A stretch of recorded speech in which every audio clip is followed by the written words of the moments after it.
রাসূলুল্লাহ ইয়া হাবিবাল্লাহ।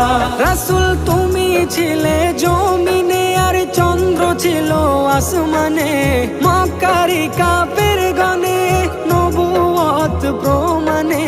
তুমি ছিলে জমিনে আর চন্দ্র ছিল আসমানে, মক্কারি কাফের গনে নবুয়ত প্রমাণে।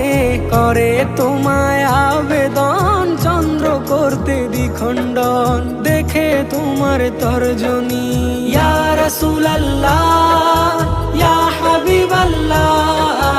দেখে তোমার তর্জনী চাঁদ হয়ে যায় কুরবানি, আশেকের পরিচয় দিয়ে চির অম্লান হয়ে যায়। ইয়া রাসূলুল্লাহ ইয়া হাবিবাল্লাহ ইয়া রাসূলুল্লাহ ইয়া হাবিব